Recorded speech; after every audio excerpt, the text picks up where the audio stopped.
You are watching the number one podcast in the whole entire youth wrestling community, and I'm one of your hosts, Juanzo. And I'm your other host, Jean-Paul Leek. And together we are Rogray. Welcome to every single one of you. It's actually becoming a habit to have these shows on a Saturday, AEW Dynamite. We're going to be talking about everything that happened on this show. And like Paul just told me before we went on air, much more enjoyable. Just a bit. Don't think that it was great, but like at least not as bad as like the previous weeks. You can really tell that like the time slot that they're actually putting it in is actually taken away from the show because the ratings are not showing that anymore. So where's the fans? Just saying that, right? What do you think? Yeah, exactly. Like where all these diehard fans are saying this is the best wrestling in the past 20 years. Where are they? Because the ratings aren't showing it. But yeah, I mean this was definitely more enjoyable than last week. We saw some good stuff here, but then of course we did see the same typical AEW booking style and everything, which I didn't like. But at least it was better than last week. So at least they're going up. I guess we'll have to see if it goes up and down, or if they hopefully keep going up. Yeah. There's a bit up, so thank you so very much. What is always going up is the number of subscriptions that we get, and that's because every single one of you, we love you, and thank you for the reception of every single thing that we do. We appreciate it. We're going to keep delivering for, all this family that is supporting us. Thank you so very much. Don't forget, yesterday, Jean-Paul and I, we were live to talk about SmackDown. Rey Mysterio calls out Roman Reigns, setting it up, a match. I think it's most likely official, Hell in a Cell, Roman Reigns and Mysterio for the Universal title. Yeah, and whether it's for the title or just a match of Hell in a Cell, at least it has the emotional story there when he attacked Dominic. We said a little bit ruined when Dominic came back, to help out Rey. That kind of killed it. Should have saved that for the pay-per-view. But, I mean, that's still good nonetheless. And then, of course, everything going on with Jimmy and Jay and their tensions with Roman. So, I mean, that's really the main thing carrying SmackDown. We also saw the return of Cesaro on, Bayley's show.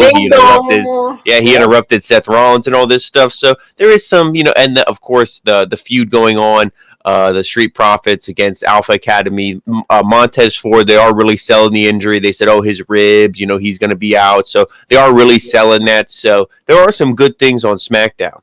Now, you always say that's the best, out of the main roster, out of the two, that's the best one. A lot of rumors also Samoa Joe might join NXT again. So we release everybody. Can you come back? Remember what we said? No, we don't. You're just going to, I'm not a mop. I'm not just a ragdoll. They're just going to drop me and then grab me whenever you want. That's called no, we're not going to mention that now.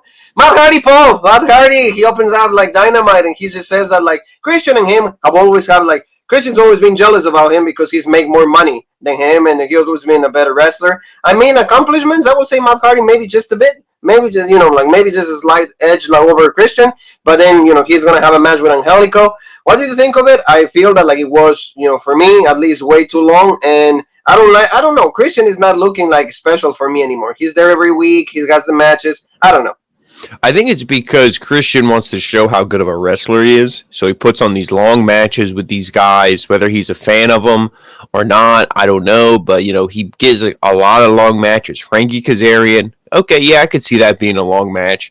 Matt Sydal, another long match. I don't know why. We know Matt Sydal's good, but he's not been presented that legit on this show. Yes. And then you see this match at Helico. This should be 5 minutes. No, it isn't. And, that's where the issue is. Especially when he's selling for this guy. Christian, you brought him in. You're like, when you say a guy's been out for 7 years, he wants to prove he still got it. He needs quick wins. He needs to look real strong. He should be the one in the title picture with Omega. We've been saying it. This is way too long, this match. I mean, at least he won. You know what I mean? But then you just think, okay, but it's just going to be a feud with him and Matt Hardy. What did they do like in AEW fashion, Paul?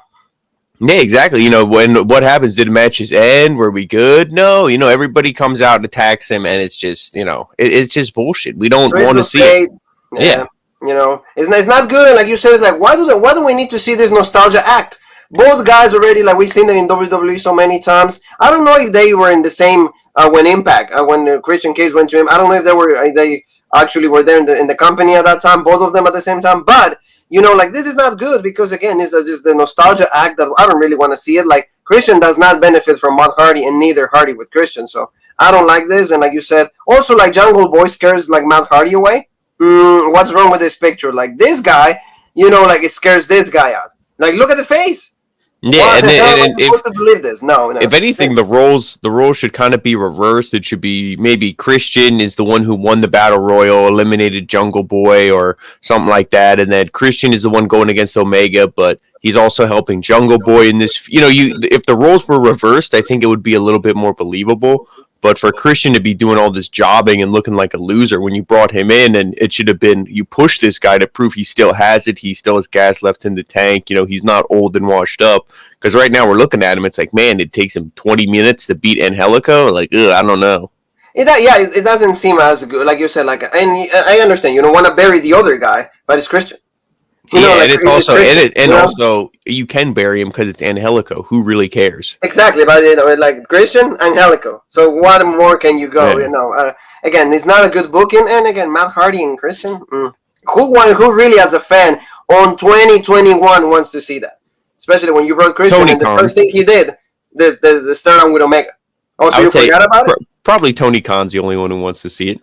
And that's why he has the money, so it's gonna make us see it. So we're gonna go to the next one, Paul. Cody Rhodes is gonna speak with Tony Giovanni. Who wants to see this again?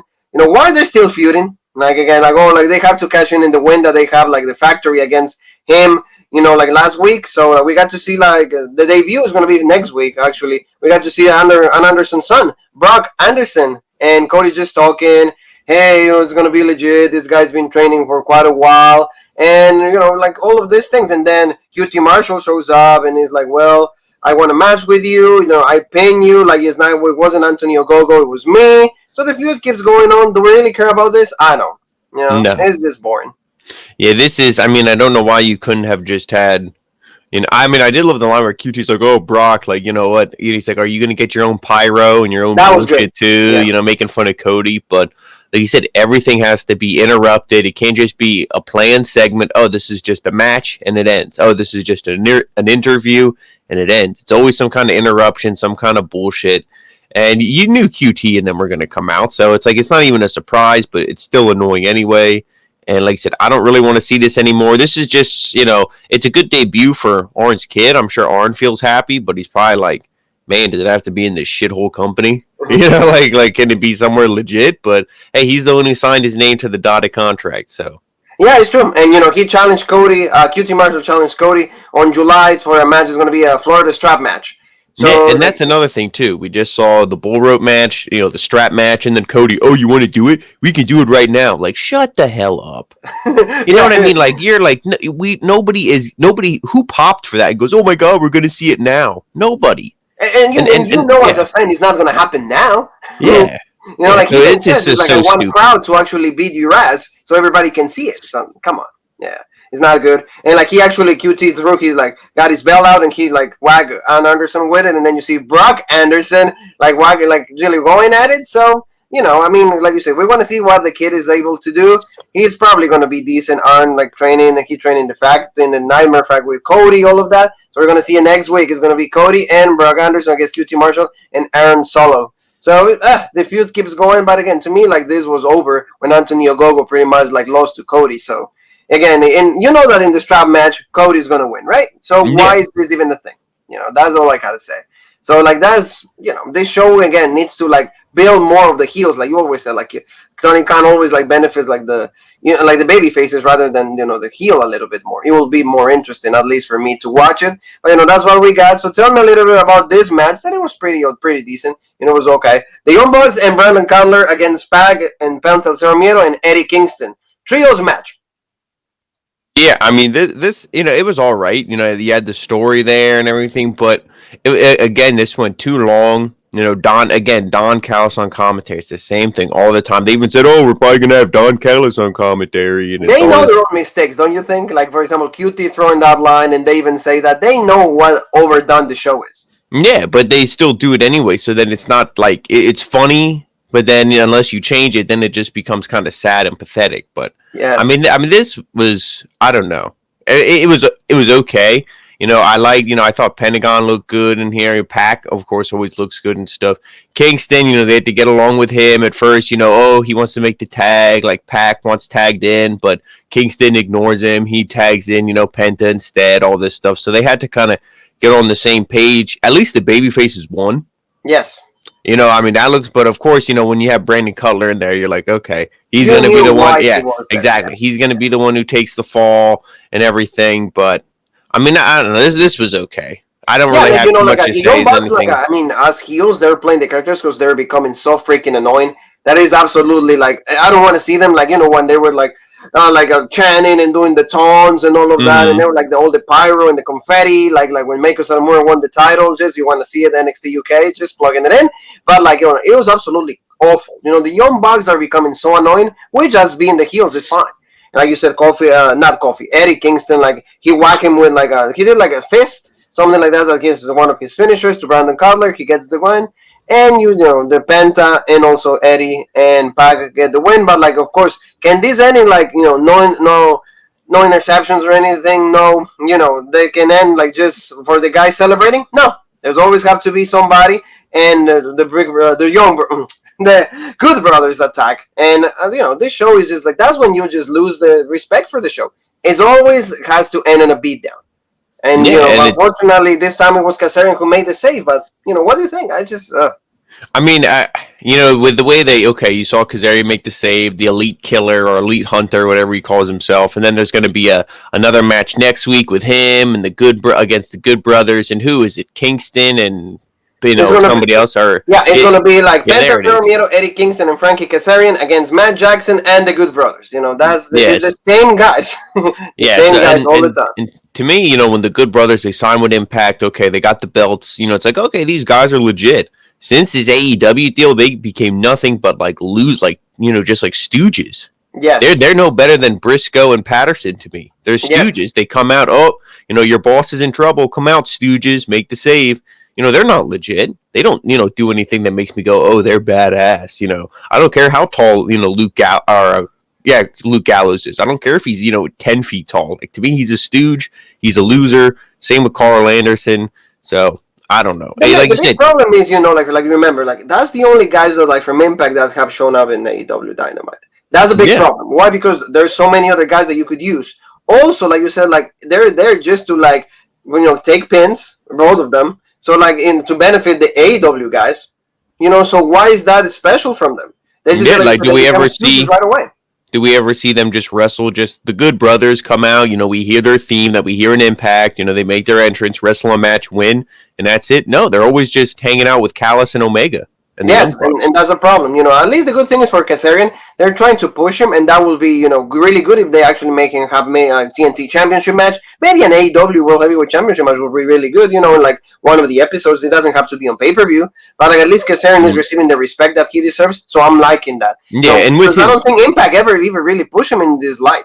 yeah, I mean, with his gimmick, he obviously should have to go after Omega at some point because he's the elite killer, elite hunter. So he's the leader. So it would make sense for him to go after Omega at some point. So that would be a cool match to see. I don't think he's going to win it, but I mean, I do agree. I do like the push for Kazarian because I was worried. Okay, you split up SCU. Are you going to do anything with Kazarian? So at least they're doing something with him. Exactly. So that does it for me. It does it. I want to see him being pushed. I want to see him winning matches. I want to see beating the Bucks, beating the Good Brothers. I want to see all of that. I just need. Hopefully, like I said, it turns out to be a championship opportunity. There's no way he's not going to win the title. But at least it's something. Talking about the champion, we got to see this. At least made me pop a little bit. I love Kenny Omega. It's true, but this video that they did, this kind of movie thing, and how they added these lines, like the referee saying, "I hate you," and I hate Kenny, or I just want Kenny to lose the belt. Those things were cool. At least I don't know how you felt, but for me at least that was creative. That made me laugh, so that was okay. I don't hate that. So that was really cool. And then he had a promo with Jungle Boy. Omega is we're gonna see him in a few hours where he's gonna be defending the title again, the Impact Championship against Moose and against All Odds. But here, he got a pretty decent promo. Omega is not the greatest promo in the world, but he talked pretty decent, highly of Jungle Boy. What did you think? Yeah, I mean, he's putting him over a little bit, but then, he pretty much just says how Jungle Boy kind of imitates him, all this stuff. And I mean, it was good, but again, this should be Christian. This should be Christian in this role. We saw him hold up the belt. We were excited to see, okay, let's see this match. If Christian gets his title opportunity, it shows how legit he is. It shows that he still got it. And then that went completely, we don't know where that's going. And we see Jungle Boy. And like we said, this is, they start pushing Jungle Boy. He has singles matches. Then he goes back to tag team. They start pushing him. Then he goes back to tag team. Now, this is like the second or third time they're doing this again. But I don't see him winning the belt. You know what I mean? He's not going to beat Omega. No. And I mean, I know he's real popular, and you should push him, but you should push him organically, not push him right to the main event and get fans excited. Because then, if he keeps losing, eventually fans might be like, why should we care about this guy? He never wins. Like, what's the point? Yeah, no, you're right, and well, he came out because I don't know how you feel, because Omega, Mr. Callis, like he shows that much respect to Don Callis, and it should be, I'm the wrestling god, like you just my sidekick, you do my Paul Heyman, like in that kind of light, and like I don't know if I really like that, how he respects so much Callis and all of that, and they went at it finally because Jungle Boy says you talk way too much, so they had an interaction, that's fine, but again, Kenny Omega actually looked a little bad in this, and again, the champion doesn't have to look this bad all the time, like he is, especially being that talented that Kenny Omega is. So like then Jungle Boy put him in the submission hole, the Young Bucks come out, so Jungle Boy of course retrieves, and Kenny Omega, so yeah, and see, that's the problem too that we've been saying is Omega, he's looks so just like weak. A joke. Yeah, he looks like so weak. He looks like a joke. And it's like, this is supposed to be your world champion. He said it too. This is the most protected and prestigious title in all of wrestling. Such a bullshit line right there. Mm-hmm. And, when your champion looks like a joke, how's anybody supposed to respect him? And also, and just the way Omega acts, like all goofy. It's not like he acts serious and he gets made to look like a joke. Because then it's like, at least he acts serious. No, he doesn't act serious at all. He looks like a joke. And I really don't want to. It's what have we been saying for the longest time months ago? Okay, if they put the title on Omega and they turn him heel, they make him cleaner. Okay, this should be good. And it was like that for maybe a week or two. And AEW can somehow find a way to mess it up. And that's what they did here. Like you said, why did Jungle Boy have to beat him up? If you wanted to get heat on him, it should have been Omega, knocks him out. The Good Brothers come out. Maybe they hold him. Omega hits another, couple more V triggers or something. Then you really get that sympathy. And you're like, or the Bucks could have did that. And you're like, where's Luchasaurus? Where's Marco Stunt? Why aren't they making the save? And then it's like, then you cut to in the back and you see the Good Brothers are beating the shit out of them in the back. So they can't come out and make the save. And then you're like, oh, okay. Now we understand why, his friends aren't making the save. Make your champion look dominant. Yeah. And also, don't you think, no mention whatsoever, on Saturday, he's going to be defending. Because they don't care. Because they don't care. But they only did this deal. They said, how many people watch Impact?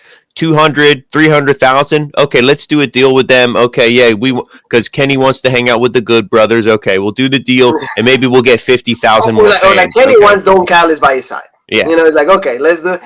That to me is just like, I don't know. I'm still amused by it because it's like, why don't you just also promote the promotion that like you signed a deal with? He's like, what's going to happen with Kenny Omega? What's going to be his condition? And you know what? I mean, that's probably one of the reasons why New Japan didn't sign the dotted line with AEW. And they said, well, okay, let's listen to what WWE has to say. Because they're like, look how you did your partnership with Impact. Yeah, like it's bad. And especially when like the guys from AEW say, oh yeah, like Impact is benefiting like so much from us. Why? How? You just got Omega there on the show. Like, does he wrestle? No, I mean, of course, he's not going to. But like only on pay-per-view. But is he promoting the brand? No. He always talks about the AEW Championship. He doesn't say anything about the Impact. He should easily said like in this middle of the promo right here, you switch belts and you're like, Moose, your day is gonna come out on Saturday. I'm gonna still be the Impact champion. Okay. At least you throw the line out there. No mention whatsoever. So on that, you're saying like we as AEW don't even want to watch that. Yep. So then why should we? So there you go. That's not how I will really book that. And that's one of the things that are really dropping the ball on. Everybody was excited, not anymore. Do we really have to hear from these guys? They lose. What do they have to say? So they come out. They actually opened Dynamite. They have they came out in the limo and all of that. So like they're pretty much accepting the challenges from the inner circle, like all of that, like Dash, Wilder, all of them. They were just like, hey, they won the match with Santana and Ortiz. So we're gonna do it. We have families, but I just remember I had a thing while we were having the match with the Stadium Stampede. It's like, oh yeah, we're gonna beat your asses, all of that, blah blah blah. I have a family. The other one comes out, I don't have anything. I don't give a shit. I won the match. Boom. Sean Spears, same thing. He's like, oh, Sammy Guevara, you embarrassed me. You were lucky. You think you're a hero. No, you're not a hero, so they're going to probably have a match too. Wardlow, same thing. Or with Jay Hager, they're going to, oh, yeah, like, you need me because I make you look relevant, make you look good. Okay, you want me to step in your world? Fine. MMA fight in the octagon. Fine. And MJF is the only one that didn't agree to that. Do you care about this, Paul? No, I don't, because, they already had... The first match they had was the ultimate blow-off match. A War Games match in 2 cages. That's the ultimate blow-off. Unless they're literally going to fight to the death and, like, decapitate each other. I don't understand what the hell. They already had the ultimate match. Now they're working backwards. You had, the biggest match. Then you had the Stadium Stampede match, which would be, like, the number 2. And now you're going to individual singles matches. So you're doing this feud completely backwards. I don't care. And, at least MJF cuts a good promo, but all these other guys, you knew, okay, as soon as the loser Sean Spears goes up, he's going to call out Guevara, the tag team. They're going to call it. It's so predictable. You don't care, and that's, and like when Sean Spears is actually getting pumped up, you see Tully. Yeah, Tully was like, calm down, loser. He's like, calm down, jobber. Bro, he's like, you're a jobber. Come on. Yeah. It's like kind of like Riddle. Yeah, exactly. And he puts his hand out like, give me the key, and then he's like, all right. But like you said, it's just bad. And then like you said, in the War Splash Impossible, hey, Pinnacle. Like he said, what did MJF said? Oh, like, oh, you were my idol, Chris Jericho. I idolize you. I wanted to share the ring with you. I saw you and everything, and you was a complete fluke. And Sammy Guevara, you're just better. You cannot stand to be in the same ring as me. You don't deserve that. I'm better than you. You know it. And then Jericho comes out, and then they do the same attitude era stuff. They're going to destroy something. Why does that make sense? I want you to help me understand, why is this needed? Who's gonna be? Well, if you look at them, they kind of wear like the biker gang, jackets. So maybe they think they're a biker gang now. Because Chris Jericho, he has his midlife crisis. First, he wants to be a rock star. Then he wants to be like a Marilyn Manson wannabe with, in Japan with the black lipstick. Now he wants to be a biker gang. Who knows what he's gonna want to be in a week or two? We don't know. It's Chris Jericho. He's all over the place now, so it's just bad. Like you said, destroying the limo. Oh, Mr. McMahon's limo. We've seen this 1,000 times. Yeah, we have. And then Guevara, he calls out MJF, and we said let's do a singles push for Sammy, but are you really going to bury MJF, who's pretty much your best heel on this show? At least he could be if you used him to his full potential. So I don't like this. I don't like this at all. No, like you said, forklift, Jay Hager, there you go. They get the limo, they destroy it, and then there's like, oh, you guys are going to end up walking because you're going to lose your transportation. So the Inner Circle just like, yee. And see, also this, and all these like attacks and these storylines really only benefit from when people think like this is real. Yes. Because when you do this over the top stuff and people know that this is clearly a fake, predetermined, everybody's working together, none of it's real sport, it's like you guys are just a bunch of idiots. Yeah, it's not, and again, it's like, you gotta walk home, and then as soon as the camera shut off, oh, that was a legit segment, bro. Like, it's all fake, so how can you even be like, oh, this is cool? Exactly. No, it's not. It's not. And the main thing is, like you said, at least stick it in the ring. Keep it more wrestling. Make it more personal by, oh, yeah, we're going to destroy this. Yeah, that's why we praise, like, the Roman Reigns storyline and stuff, because that seems so real. Yes. And this is clearly they go fake. Outside? Do they destroy things? No, they keep it inside. And that's where it's supposed to be, in the ring. So, like, that's one of the things that, like, again, this was, like, I really like what you said. It's just, like, it was done completely backwards. This should have been the start of it. Individual, yep. Okay, and then we go to, like, maybe, like, the Blood and Guts or, like, the War Games. And now we finish with Stadium Stampede, and that's it. No, they have to keep dragging it. Why? Because there's nothing to do for these guys alone. So that's why they're going to do it. Sting and Darby Allin, they were talking about, they're going to have, like, a thing because Darby Allin said to Sting, I don't need you with me. I'm going to fight by myself against Scorpio Sky and Ethan Page. So please respect my desires, my wishes. So, bro, but you don't have anything to prove. Everything you have accomplished. Everything that you have accomplished. I'm sorry, what? How bad and awkward was their interaction? He's like, you did all this stuff by yourself before me, man. you were the TNT championship or the TNT champion. You know, you did all that stuff. You've nothing to prove, man. He's like, let me do it, man. He's like, okay, bro. I'm like, what even? This is so like, and they're standing in that warehouse again, and I'm like, this is just awkward. This is that just where they bad. live? I don't know, but Yeah, like, it was bad. You know, like again, why? I always keep saying, why is Sting every single week in the show? You know, it's not needed. You know, keep the guy, the mystique, keep it by just not having it every single week. And you know, and now you make him a regular guy because he talks all the time. He just is a guy that has face paint on. You know, it should have just been Darby sitting in that room, and he's like, "Hey, you guys wanted me without Sting. Here I am. You got it. Blah blah. Let's do it. You don't need to have their little like lovers quarrel where it's like, oh, like let me help you. No, I can do it by myself. Are you sure? Like, I don't. Yeah. What is this? It's bad. No. It's bad, you know, and they also like they retaliate. Ethan Page and Scorpio Sky, same thing. It's like, oh, it's like how stupid can you be to have us like both of us in one man, you know, in the match, and just like, having somebody, we're gonna beat you up, it's gonna be great. And he said a line he said a brand new line about Scorpio Sky. He said like you're like the with the better in history, the best in history or something like that. So Scorpio Sky loved that. He's like, man, that's a great line. So these two guys also lost. You could easily have them feuding against two baby faces. And that would be much better, you know, not Darby Allin Sting. Have them to other people, like build them up against maybe Jungle Boy. That will make more sense, right? You know, like Luchasaurus. Then you have like stuff like right there. But yeah, no. I mean the problem is, you know, I'm sure you can't really think of another babyface tag team besides that because the guys are either injured because they do crazy moves and flips and they injure themselves all the time, or they break up tag teams in the supposed best tag team division in all of wrestling, or, you know, they turn them heel and do all this stuff. So, you know, this whole division in mid-card, I mean, everything on this show is really a mess. If you think about it. It's put together in pieces, but the pieces don't match. You know, it's when you're forcing a piece in the puzzle to just fit. It doesn't look right. So that's the main issue. And like I said, we're going to have this match. Who wants to see it? You know that Sting is going to come out anyway because he left, but he's like, all right. Like, he wasn't like, okay, whatever. He's going to show up. So, again, it makes it even worse. So, you know, I don't want to see it. You know, what do you think of this? This was okay. This was semi-decent. It's fine. I wasn't too upset about it. You know, Miro defended the TNT Championship against Evil Uno, and he even had a video package. You know, so I love Brody Lee.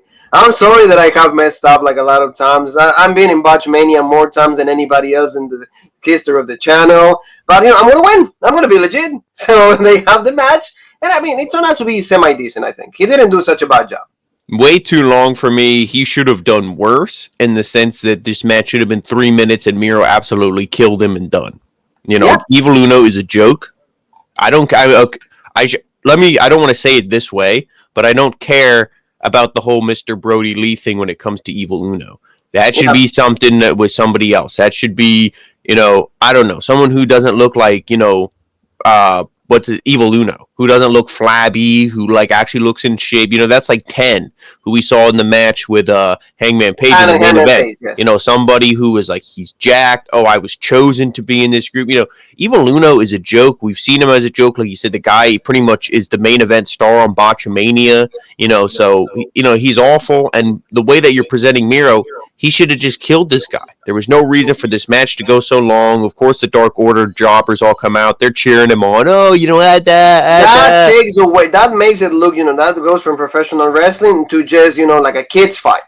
You know, I'm watching this at like 7 a.m., you know, in like the CW. And like we said, you know, a lot of people, you know, don't agree with us. But, you know, there are some high names in, you know, the wrestling world that do agree with us. Why does Brody Jr. need to be out there all the time? Yeah. There's no reason. Okay, you want to do right by the kid. You give his family, you know, Brody, you know, Lee's wife, you give them an unsigned, an unlimited check. You know, put as many zeros on the end of you want of it. We'll take care of your family. Thank you guys, blah, blah, blah. That's what you do for him. You know, you can have the kid come out every now and again if he, you know, oh, I want to be on TV. I want to do something special. But to have him out there all the time, you know, come on. It just, you know, what's the point? It takes the seriousness of the group, you know? I'm sorry, but, like, if the kid is fine, we understand, hey, he lost the father. It's a really bad thing to happen. Yes. We don't want anybody to go through that. But, like you said, if, you know, sporadically is fine. You know, have him every now and then. And, like, make it as not noticeable. So because I'm supposed to get behind this picture, right? It's a sport, so the one guy is beating the other one. But if I see a child right there, I'm not gonna believe that this is real. That's how simple it is. I'm sorry, Yeah. but I'm not gonna believe that this is real. In the end, Miro kept the TNT Championship, and it's fine. Evil Uno. Again, the Dark Order, unfortunately, is a group that is completely lost, and they need to get another person that is gonna lead them one more time, but it's gonna be more serious than ever, because unfortunately, Brody Lee, his death, unfortunately, completely messed up all the things that Yeah, they have going. and if these guys had any type of seriousness, any type at all, because you have Silver, you have Colt Cabana, Evil Uno, all these, even Brody Lee Jr. I'm not gonna make fun of the kid, but none of them are serious.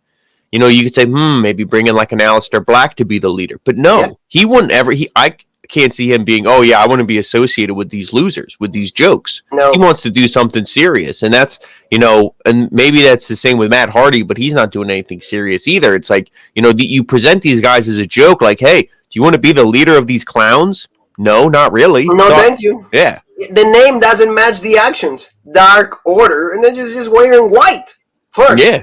Second, if there will be a group that is serious, they already caused the disqualification. I'm telling you, how can not you see beatdowns all the time, and the only match you don't want to do a beatdown is when Evil Uno is losing. There you go. That sells the whole story. I don't like it. I don't like this either. Jay Cargill right there with Mark, just they're talking about how the stocks are rising, and they're gonna try to copyright everything that she does, she says. So a promo just showcasing her as a dominant figure in the women's division. Do really care? Not much, because she needs to have a real feud. She needs a feud with somebody that is actually believable, right? Yeah, and the managers, I understand what they're going for, trying to be like a WCW, old 80s, early 90s. Let's have a bunch of managers and, like Fuji and, all these guys and stuff. But it doesn't come off as legit because all these managers are jokes. Matt Hardy's a joke. Mark Sterling's a joke. Vicky Guerrero's a joke. Arn Anderson's a joke. None of them are good, serious managers. So I don't know. To me, she was fine by herself.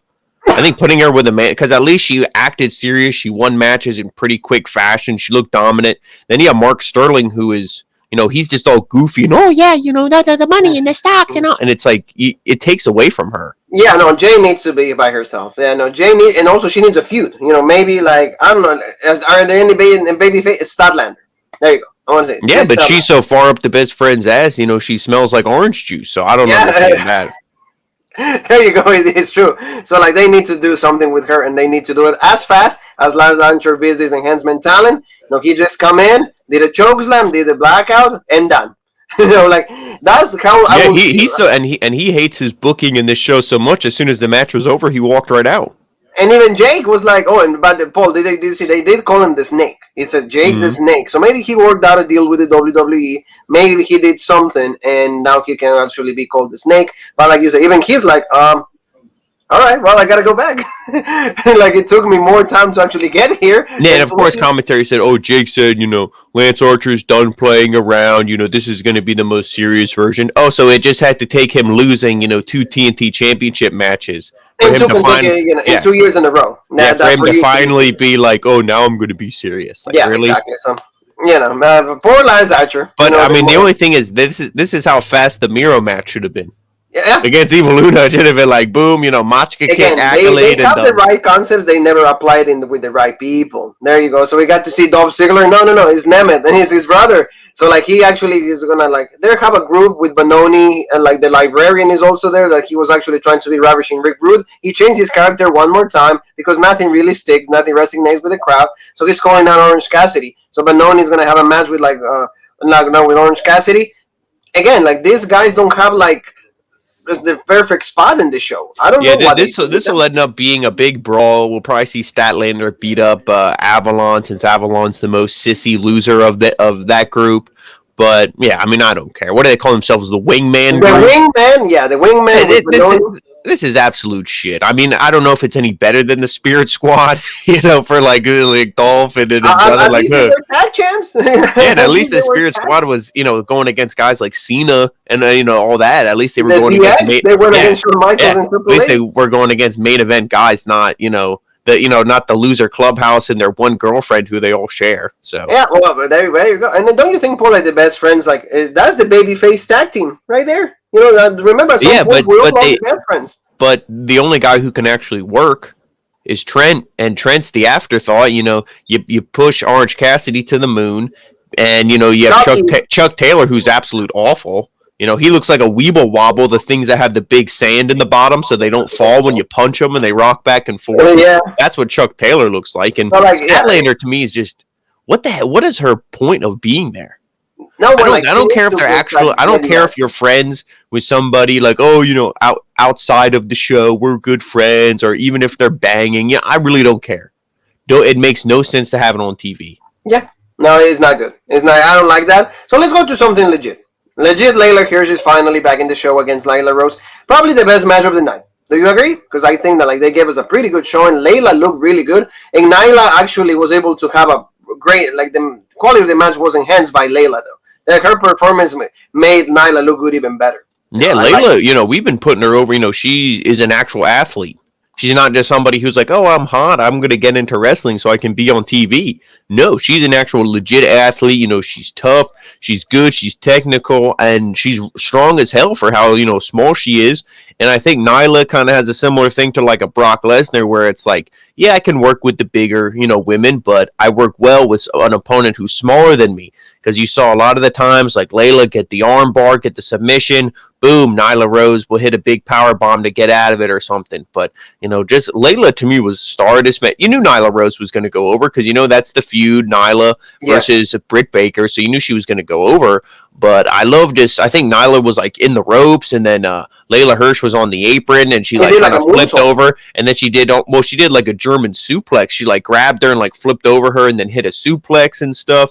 That was really impressive. Hit a suplex on a woman the size of Nyla Rose when you're the size of Layla Hirsch. So that was impressive. Like you said, the moonsault and everything, and super athletic too, not just real strong, like jumping off the rope from the middle rope to the top, then hitting the moonsault and everything. But eventually, she gets caught up. The big, avalanche beast bomb or super power bomb, whatever. 1, 2, 3. But yeah, I would agree. I would say probably the match I enjoyed most of the night. Just Layla Hirsch to me is a star. Like I think if you had her in NXT, it would be a lot better. Or like an NXT UK, something like that. She'd definitely fit in a lot better. Oh yeah, she will have so many more opportunities, and she will actually be challenging for a goal. So I wouldn't be surprised if she's one who maybe if her contract just ends and they kind of whatever, WWE will just, hey, you weren't a big name, so it won't look like we're stealing the opponent's, big players. We'll just come in and we'll just, pull you away.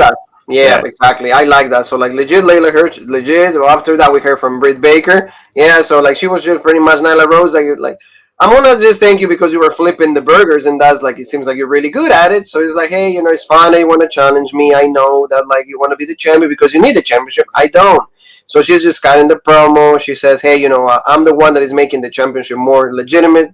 I'm the one that's going to make this era look better. And, they keep just prolonging this feud. There's going to be the match probably in one of these pay-per-views that they have. And so Dr. Britt Baker, DMD. And then don't you hate how Giovanni has to do it all? Yeah, everybody's the only person who's not a mark on this show is JR. Oh, yeah. Shivani's a mark. Excalibur is the biggest mark next to Tony Khan. Taz is a mark for his guys. Callis is a mark for his guys. The only guy who really doesn't JR's a mark, but he's a mark for Randy Orton. Yeah. So Randy Orton's the best wrestler ever. Yeah, there you go. And then Omega's and he's like, can you call one of our guys? No, it's fine. And actually, talking about JR Paul, he's actually gonna sit down with this guy, with La Sombra. He's gonna sit down with Andrade. It's not Cien Almas, it's Andrade El Ídolo. So he's gonna see what he has to say. Hopefully his English is Andrade Flair. Yeah, oh yeah, he's gonna talk about a lot of Flair because of Charlotte and all of that. So it will be cool if they can do a shoot interview and they'll be like, hey, how's the relationship going, all of that. But we're gonna hear from Andrade, so it's gonna be fine. I want to see him debut him. Finally, having to see. And did you get kind of Santos Escobar vibes? Now I know Andrade. Obviously they just Andrade is not Santos is the first guy to wear suits, and Andrade never wore a suit before. But just to be oh, what does Santos always say? I'm the face of Lucha Libre. I represent Mexican wrestling, all this stuff. And then you have Andrade. He's oh, I'm the face of the Latinos now. Yeah. So it's kind of wouldn't you like that though? I mean, if they're gonna present him legit, that's fine. Yeah, Yeah, but I'm saying you're going to copy Santos, and you're probably not going to do as legit as Santos because I don't see this guy. What's he? Is he going to beat Miro? No, I don't really see it. Is he going to beat Omega? No, maybe he'll beat Omega for the AAA Mega Championship. Yeah, but what is that? No. That's a joke. What do actual fans care? Oh, it's a belt, so we're supposed to mark out? No, I don't know that belt's history. I don't care. It doesn't feel special. Yeah, no, so we'll see what happens, but I mean, it's going to be a sit-down interview. Let's see what happens. We're going to see that next week. Also, we're going to see Darby Allin, Scorpio Sky, Nathan Page. Sting is going to show up. I'm just telling you guys that right now. It's going to show up in some kind of fashion. Hopefully, Scorpio Sky. Yeah, didn't they? Yeah, and again, with this, not to cut you off, but it's just so annoying and frustrating because they said find anybody else. So you're telling me Darby Allin can't find anybody else? Yeah. You can't just be a guy who's sitting there in the back, a loser who has it, even like a Joey Janela. Like, I don't want to see that, but like you're telling me there isn't a loser like him in the back who goes, yeah, Darby, I'll wrestle with you. Yeah. Sonny Kids, we haven't seen Sonny Kids. Like, why does this have to be a handicap? Like, I don't, that's so stupid because you said, it's not going to be a handicap that from, the bell rings, okay, the bell ends, next segment. No, there's going to be interference, so just have it be a normal tag. Yeah, it's true. So also we're going to see next week Hager against Wardlow. We're going to see him in MMA rules cage match. It's going to be the Octagon. Hager's going to go over because the guy's undefeated in the real sport. Is he going to lose here? Hell no. Unless there's interference, but it's not going to happen. At least I know that AEW will keep those rules, like they're supposed to be. They're going to be fair. So it's going to be like that. So now let's bring it back to like the main event of this show, where everybody was already passed out. Everybody was sleeping. Heyman Page and Dark Order stand against Brian Cage and Powerhouse Hobbs. Taz was actually, she got surgery in his face because he was taking care of some lump that was bothering him for the longest time. But, he was still there. It was fine. It was all fine. And what do you think of the match? I mean, of course, we knew Heyman Page was going to win because out of everybody, at least we know that that's the last hope on the main event scenario is Adam Heyman Page. Yeah, I mean, this match was all right. I mean, you had 10, I think Preston Vance's name, something like that. But, he pretty much was the one who was getting, doing a lot of the selling. Yeah, he was doing the job and getting beat up and stuff. They were really isolating him for most of this match. And I thought, Powerhouse Hobbs looked good. I thought Brian Cage looked good and everything. It was just, you said you're just waiting for, you're just waiting for it. And that's what I hate about these matches because I'm watching it. And, I'm trying to enjoy it, but in the back of my mind, I'm just, okay, who's coming out? Are we going to see Ricky Starks? Are we going to see the whole Dark Order guys again for the third time? Oh, yeah, you're just waiting for, what's going on here. And then, like you say, as this match is going on, for no reason. It's not like the heels were getting beat up and they needed the help. And Taz is, calling his boys, come on, come help them. No, all of a sudden, just Ricky Starks and Hook walk out. And you're just like, okay, I don't, whatever. Somebody, they're probably standing right there in the tunnel. Tony Khan's like, go out, go out, go out. They walk out, and then they throw him the belt, and he's like, I don't want this belt, blah blah blah. This is bullshit. Same thing that we saw at Double or Nothing. Absolutely, the exact same spot. He throws the belt away. He gets in Ricky Starks' face, and because he can't obviously beat up Ricky Starks because he has a broken neck, he just follows him into the back, and I'm like, what are you guys gonna do? Play like patty cake or what the hell's going on here? So that just looked stupid. And then Hobbs is in there by himself, big spine buster, everything by Preston. Then Hobbs hits his own, blah blah blah. Eventually, we see the buckshot lariat, 1, 2, 3. They get the win. Yeah, and what's with the Joker? Are they doing a second Joker movie that I don't know about? Because we see him with the Joker paint. We saw Pentagon with it at the pay-per-view. Yeah, maybe it's because this show is a joke. I don't know. There you go. It's a good analogy right there. But in the end, we got to see all the members of the Dark Order with Anna Heyman Page. They'll share a beer. A Stone Cold moment one and right there. So that's how the show went off the air. Don't forget also, there's going to be a lot of, shows that we're going to see. Road Rage is going to be on July 4th. They're going to have crowds, and they're going to be actually in other parts of the states. We're going to see Fighter Fest, night 2 and night 1, and Fight for the Fallen. So there's going to be more AEW. They're going to keep doing all these shows.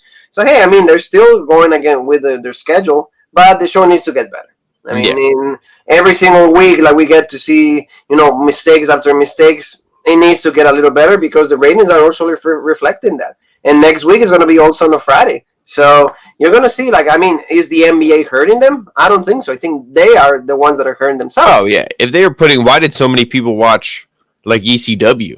And that was on, yeah, exactly, because those people wanted to see it. People don't want to see this. They go, you have some people who do, and then other people go, it's on Wednesdays 8 to 10. Okay, I'll watch it while I'm laying in bed. Okay, legit. From 10 to midnight, a lot of people are in bed. People don't want to watch that. Why? You have to give me a better product for me to stay up and keep watching. Especially going after SmackDown. You know that because, 2 hours of wrestling already. 2 more? Different story. So thank you so very much, family, for the subscriptions, for your love, support, everything that you do for the channel. Don't forget, also, like tonight, live, Jean Paul, myself, of course, the best duo in the business against all odds. We're going to see Kenny Omega one more time. Are we tired of him? Hell no. Yeah, a little bit. A little bit, but we're going to be defending against Moose. Hopefully, Moose is his night of redemption and he gets the Impact World Championship and returns it back to the Impact guys. I'm really looking forward for this. And the winner is going to face Sami Callihan in Slammiversary. So, be there for us. We're going to be live. Comment and let us know what you guys think about this pay-per-view. Where else can they find us, Paul? Yeah, and guys, also make sure you follow us, Rope Break on Facebook, OG Rope Break on Twitter, Original Rope Break on Instagram, and here on YouTube, the home of the #1 podcast in the YouTube wrestling community, the Original Rope Break. So, we'll see you at night. So, you and me have one more thing that is left to say, and that is...